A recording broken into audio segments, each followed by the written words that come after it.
Everybody stand. Okay, so let us pray. Lord, thank you for this day. Thank you for giving us wonderful life. Thank you for everything, Lord. In Jesus' name we pray. Amen. Good day, learners. How are you today? Are you feeling good? I hope you are. So I will check first your attendance. Say present if your name is called.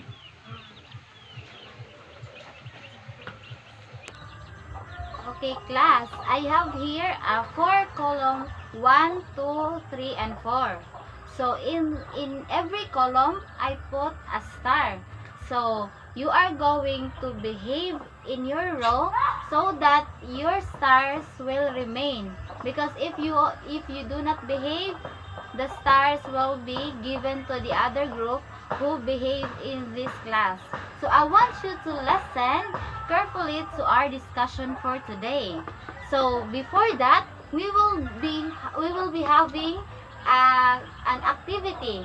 So the title of the activity is follow the direction. So you're going to follow what am I saying. Okay, do you understand, class? Okay, so everybody stand.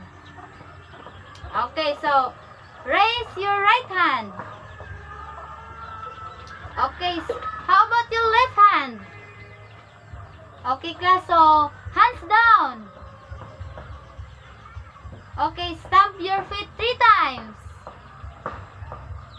Sit down. Okay, class, do you enjoy the activity? Okay, that's great. So this time, we are going to discuss the recognizing simple sentence. But before that, I want to review first what is our previous lesson. So what was our previous lesson, class? Okay, our previous lesson is all about verb. So what is verb, class? Okay, very good. Verb is an action word. So who can give me an example of a verb? Okay, so the example of the verb are singing. How about dancing? Okay, very good, class. So, did you really learn our previous topic? So, this morning, we are going to learn new topic which is recognizing simple sentence. So, in your own idea, what is simple sentence? Do you know how to recognize simple sentence? Okay, so simple sentence. So when we say sentence, is a word or group of words that expresses a complete thought. So ang sentence, class, is a word or group of words that expresses a complete thought. Okay, class? So how about the simple sentence? Okay, so the simple sentence is a group of words that has a subject, a verb, and states a complete thought. Okay, so I have here an example of a sentence. So we are going to recognize if this sentence is a simple sentence. Okay, class. So can you read the sentence? Okay, Mom cooked dinner. So is this a simple sentence? Okay, so let's try to check if this is a simple sentence. So Mom, what is Mom here in this sentence? Okay, Mom is the subject. When we say subject, it is what or who is doing in the sentence. And in this sentence, the subject is Mom. Okay, so the subject is Mom. How about, since the simple sentence is a group of words that has a subject, how about the verb in this sentence? Okay, so cook is the subject.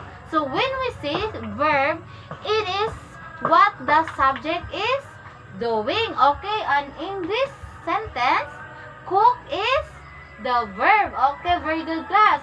Is this sentence stating a complete thought? Okay, so Mom cooked dinner. So is this a simple sentence, class?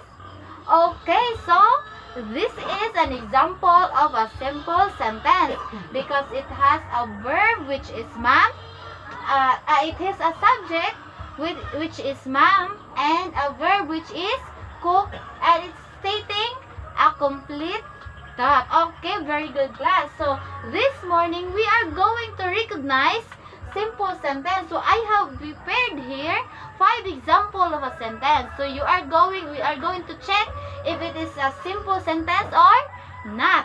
Okay, so number 1. She swims every morning. Is this a simple sentence? Okay, very good. This is an example of a simple sentence because she here is a subject and swims is a verb. Then it is expressing a complete thought. Okay, very good. So let us proceed to number 2 example. I run 4 miles every day. Is this a simple sentence? Okay, very good. So it is stating, it is an example of a simple sentence because we have the I, which is the subject, and run, which is the verb, and this sentence is expressing a complete thought. How about the number 3? Is this a simple sentence? Okay, very good class. Is this an example of a simple sentence? Because we have here the subject, which is he, and drives, which is the verb, and it is expressing a complete thought. Okay, very good class. So how about the number 4? Can you read the number 4? Okay, has 2 horns. Is this a simple sentence? Okay, this is not a simple sentence because we don't have a subject, a verb, and it is not expressing a complete thought. Okay, very good class. So how about the number 5? Is big. Is this a simple sentence? Okay, this is not a simple sentence because there is no verb, there is no subject, and it is not expressing a complete thought. Okay, clap your hands, class. How can you find recognizing a simple sentence? So first, we need to decide if there is a subject. So the subject is what or who is doing the action in that sentence. And second, if there is also a verb. So the verb is what the subject is doing in the sentence. And if it is stating a complete thought. So how in answering a question, is it necessary to answer it in a complete sentence? Yes or no? Okay, so it is important to state our answer in a complete sentence in order to understand, in order for us to understand well what is really expressing. Okay, so can you recognize if it is not a simple sentence? Okay, if it has no subject, verb, and not stating a complete thought. Okay, so this time we are going to, there is another set of example that you are going to recognize if it is a sentence or not. So the direction is, say check if it is a sentence that expresses a complete thought, and X if it is not. So you are going to see check if it is a sentence expressing a complete thought, and X if it is not. So number 1, the children. Check or wrong? Okay, wrong, because this sentence is not expressing a complete thought. And number 2, our national anthem is Lupang Hinirang. Is it a sentence or not? Okay, so check, because this sentence is expressing a complete thought. How about the number 3? The children are happy. It is a check or wrong? Okay, check, because this sentence is expressing a complete thought. How about number 4? Our school is clean. Okay, check, because this sentence is expressing a complete thought. How about the number 5? is dancing. Is this check or wrong? Okay, wrong, because this is not expressing a complete thought. Okay, very good, class. So we will be having a group activity. So I will divide the class into 4 groups. The group 1, the group 2, and 3, and 4. Okay, so you are going to make a sentence that expressing a complete thought. So the number 1, I will give you a picture of. So the group 1 will be given a picture of an anahaw. So you are going to make a sentence that expressing a complete thought about the anahaw. Then the group 2 will be giving Dr. Jose Rizal. So you are going to make a sentence that expressing a complete thought about Dr. Jose Rizal. And the group 3 will be giving a picture of Bahay Kubo. So you are going again to make a sentence that expressing a complete thought about Bahay Kubo. Then the next one is the Philippine Eagle. So you are going to make a sentence again that expressing a complete thought about a Philippine Eagle.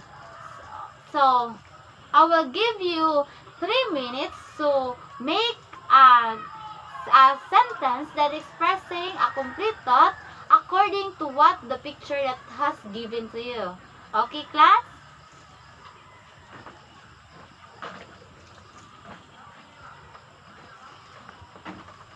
Okay, time is up. So this time you are going to present your answer here in front of what is the sentence that you made according to the picture that is given to you. Okay, class? So the group 1. Okay, very good, group 1. How about the group 2? Okay, very good, group 2. How about the group 3? Okay, very good, group 3. How about the group 4? Okay, good job, everyone. Kabalo na mo himo og simple a sentence that expressing a complete thought. Okay, so I have here an assessment to check if you really learn our topic this afternoon about recognizing simple sentence. So I have prepared here 5 sentences for you to answer. So the direction, put a check before the number if it is a sentence and X if it is not. So you are going to put a check or wrong. So number 1, the ball is round. Is it a sentence or not? Okay, so it is a sentence. So check. Number 1 is check. How about number 2? Vistas are colorful. Is this a sentence? Okay, it is a sentence. So number 2 is check again. Number 3, blue balloons. Is it a sentence or not? Okay, so it is wrong because it is not a sentence. How about number 4? The cat meows.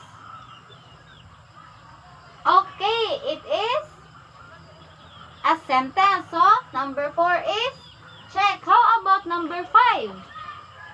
Colorful dress.